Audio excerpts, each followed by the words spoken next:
तो hello students, उम्मीद है आप सब अच्छे होंगे, सेफ होंगे अपने घर में और लॉकडाउन के ड्यूरिंग आपकी स्टडी डिस्टर्ब ना हो, आपका टाइम वेस्ट ना हो। तो इसी पर्पज़ से मैंने अपनी फर्स्ट वीडियो बनाई है आप बच्चों के लिए।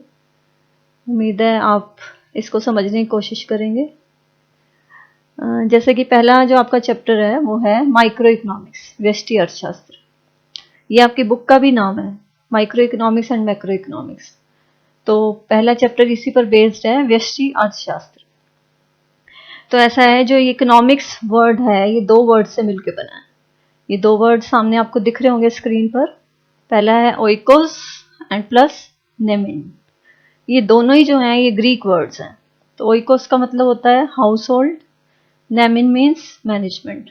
तो एक्चुअल में जो अर्थशास्त्र सब्जेक्ट है वो अर्थ का शास्त्र है। अर्थ मतलब धन। तो ये घर को कैसे मैनेज करना है। अब ये घर हमारे लिए तो अपना घर हो गया, लेकिन हम ये कह सकते हैं कि जैसे इसमें पूरा देश भी शामिल हो गया, पूरा वर्ल्ड भी शामिल हो गया। तो इकोनॉमिक्स जो है मेनली इन चीज़ों से डील करता है। अब अलग अलग अर्थशास्त्रियों ने इसकी अलग अलग परिभाषाएं दी हैं। हर किसी ने मतलब टाइम टू टाइम इसकी जो डेफिनेशंस हैं वो बदलती रही। तो इसकी जो सबसे पुरानी डेफिनेशन है वो दी थी एडम स्मिथ ने। तो मैं आपको अलग अलग अर्थशास्त्रियों ने जो इसकी डेफिनेशंस दी हैं उसके बारे में बता रही हूँ। तो सबसे पहली जो डेफिनेशन है वो दी थी एडम स्मिथ ने। ये इकोनॉमिस्ट का नाम है, एडम स्मिथ। और एडम स्मिथ के बारे में खासियत क्या है कि उन्हें हम अर्थशास्त्र का जनक बोलते हैं। मतलब जिन्होंने अर्थशास्त्र सबसे पहले बनाया। तो हम एडम स्मिथ कौन है? अर्थशास्त्र के जनक। तो इनकी जो परिभाषा है, इन्होंने जो अर्थशास्त्र को डिफाइन किया था उसको हम बोलते हैं धन संबंधी परिभाषा।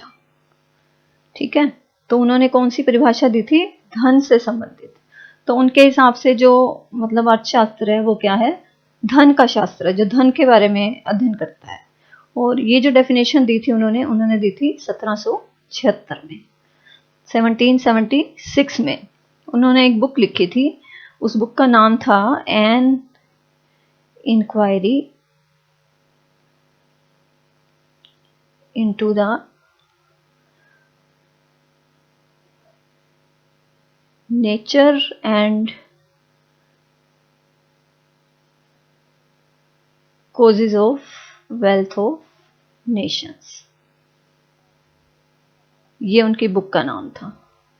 अब तुम्हें ये बुक का नाम ध्यान रखना पड़ेगा क्योंकि इसके ऊपर पेपर में क्वेश्चंस आते हैं कि जो एडम स्मिथ हैं उनको किस चीज़ के लिए जाना जाता है। तो एडम स्मिथ कौन हो गए? फादर ऑफ इकोनॉमिक्स, मतलब अर्थशास्त्र के जनकदाता।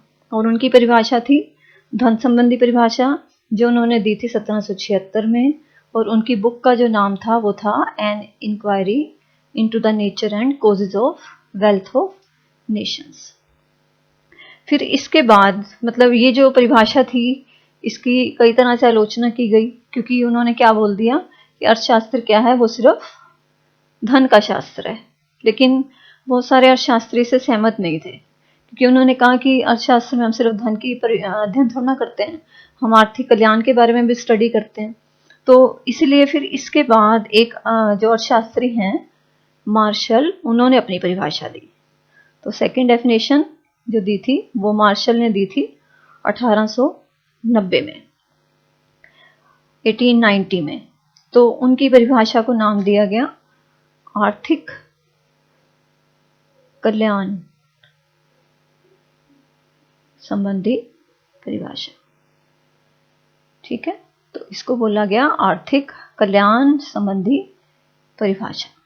इसको ये नाम इसलिए दिया गया क्योंकि जो मार्शल हैं उनका कहना था कि अर्थशास्त्र में हम आर्थिक कल्याण को कैसे बढ़ाएं, इस चीज़ का अध्ययन करते हैं।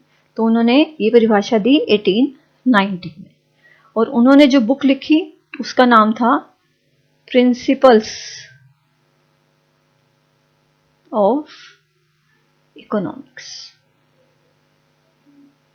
ठीक है, उनकी बुक का नाम ये था।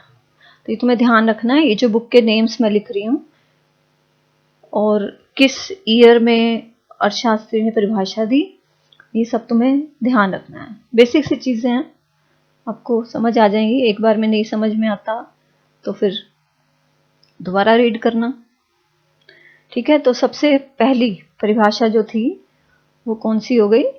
एडम स्मिथ की, फर्स्ट, ठीक है। और सेकंड हो गई मार्शल।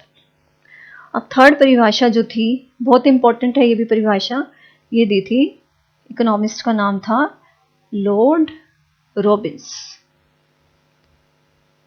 तो इनका नाम है लॉर्ड रॉबिन्स, ये अर्थशास्त्री का नाम है, ROBBINS, लॉर्ड रॉबिन्स की परिभाषा है।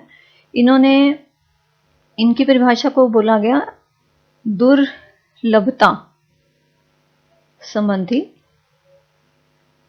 परिभाषा, ठीक है। इसको बोलते हैं दुर्लभता संबंधी परिभाषा। ये इन्होंने दी थी 1932 में। 1932 में इन्होंने परिभाषा दी थी और इसको बोला गया दुर्लभता संबंधी परिभाषा। अब इनकी जो बुक का नाम था वो था an essay on the nature and significance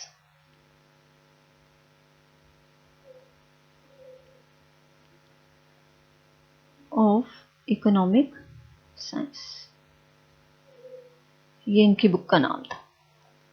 तो इन्होंने अपनी परिभाषा में, जैसे इसको नाम दिया गया दुर्लभता संबंधी परिभाषा, तो दुर्लभता संबंधी परिभाषा क्यों कहा गया? क्योंकि लॉर्ड रॉबिन्स के हिसाब से जो भी हमारे पास संसाधन होते हैं, साधन होते हैं, वो क्या होते हैं? सीमित होते हैं, दुर्लभ हैं वो।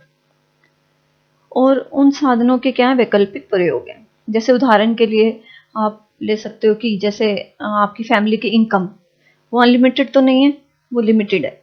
अब उस लिमिटेड इनकम में, मतलब वो क्या हो गया? हमारा साधन हो गया।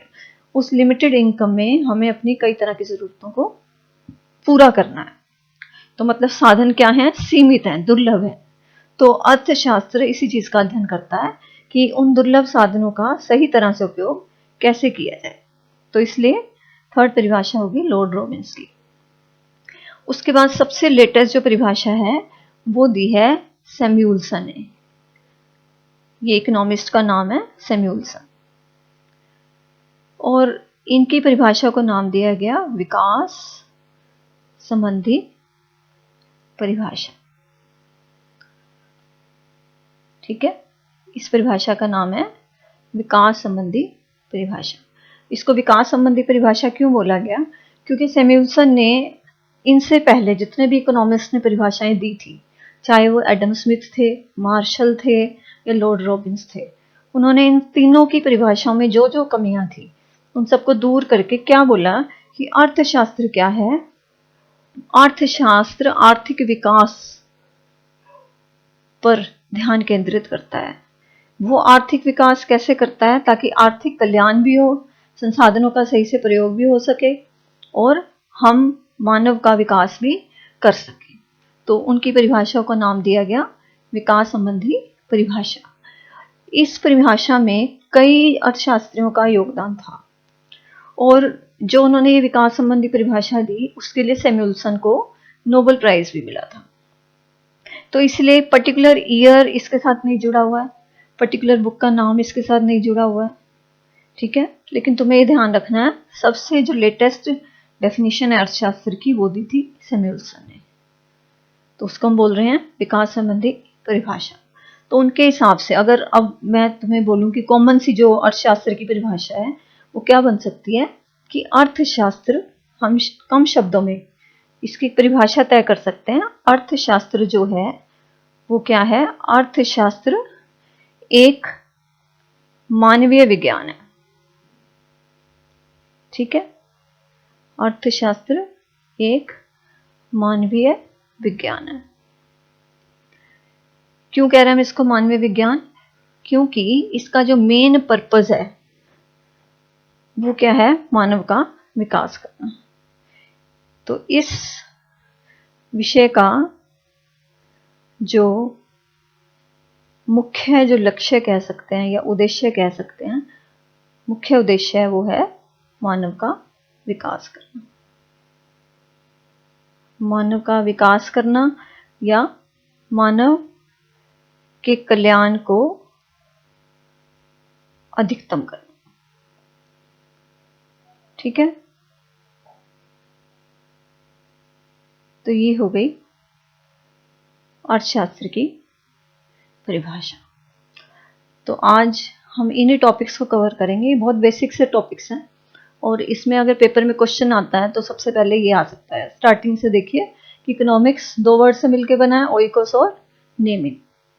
अब ये जो वर्ड्स हैं ओइकोस और नेमिन, ये क्या है, ग्रीक भाषा से संबंधित हैं।